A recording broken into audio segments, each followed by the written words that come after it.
আসসালামু আলাইকুম। আজ আলোচনা করব পঞ্চম শ্রেণীর গণিত গাণিতিক প্রতীক এই অধ্যায়ের 21 পৃষ্ঠা। 21 পৃষ্ঠা 1 নম্বরে ছিল খালি ঘরে এদের বড় সমান ছোট এই সঠিক প্রতীক বসাই। ঠিক আছে, তাহলে এখানে দেখি এটা মাঝখানে খালি ঘর দেওয়া আছে, দুই পাশে দুইটা রাশি দেওয়া আছে আর কি, এদের হিসাব করব। তাহলে 5 3 8, 8 থেকে যদি 2 বাদ দিই তাহলে হয় 6, এটা হয় 6। এ পাশে যদি হিসাব করি 5 5 10, 10 থেকে 2 বাদ গেলে 8, তাহলে 8 বড় 6 ছোট। তাহলে এখানে এই চিহ্নটা বসবে, মুখটা যেদিকে থাকে সেদিকে বড় সংখ্যা থাকে আর এই পিঠটা যেদিকে সেটা হয় ছোট সংখ্যা। তাহলে এখানে দেখি, এখানে ভাগের কাজ যদি আগে করি, এটা ভাগ করলে দশমিক আসে 3.5 হয়, সেক্ষেত্রে আগে গুণটা করতে পারি, গুণ করে ভাগ করি। 4 7 28, 28কে 2 দ্বারা ভাগ করলে এটা হয় 14। এখানে ভাগটা করা যায় 3 দুগুণে 6, 4 দুগুণে 8, অথবা গুণটা যদি আগে করি 4 6 24, 3 দ্বারা ভাগ করলে হয় 8, তাহলে 14 বড়, তাহলে এই চিহ্নটা বসবে। এখানে 13 5 18, 18কে যদি 3 দ্বারা ভাগ করি 6, 6 থেকে যদি 4 যায় বাদ দিই তাহলে থাকে 2। ডান পক্ষে হিসাব করি, এখানে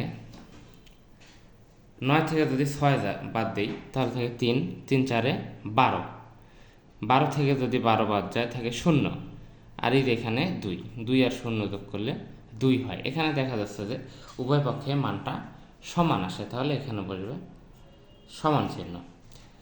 এরপরে নিচে বলছে খালি ঘরে যোগ বিয়োগ গুণ এবং ভাগের মধ্য থেকে সঠিক প্রতীক বসাই।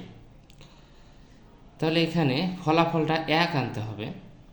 এখানে যদি ভাগ চিহ্ন দিই তাহলে 4কে যদি 12কে যদি 4 দ্বারা ভাগ করি তাহলে 3 হয়, আর এখানে যদি বিয়োগ চিহ্ন দিই 3 থেকে যদি 2 বাদ যায় তাহলে কিন্তু 1 হয়। তাহলে একটা হচ্ছে ভাগ চিহ্ন আর একটা বিয়োগ চিহ্ন।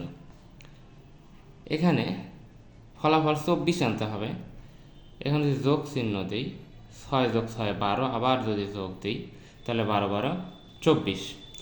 এটা আরেকভাবে করা যায়, এখানে যদি গুণ চিহ্ন দিই 6 6 36, আর এটা যদি বিয়োগ চিহ্ন দিই 36 থেকে 12 বিয়োগ করলেও কিন্তু 24 হয়।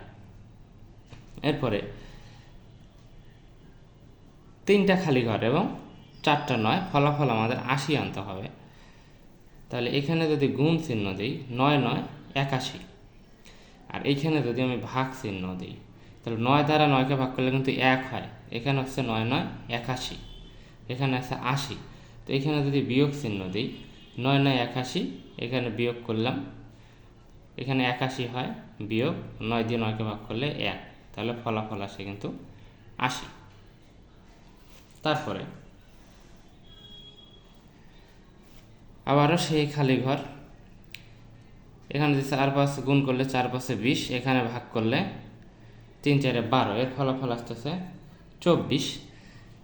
এখানে 3 4 12 না, দুঃখিত, 3 12 36, 4 দ্বারা ভাগ করলে 9, 9 5 14 হয় এই পাশে, তাহলে এইটা বড় হয়, বড় চিহ্ন। এখানে 8 2 16, 16 থেকে 4 যদি বাদ দিই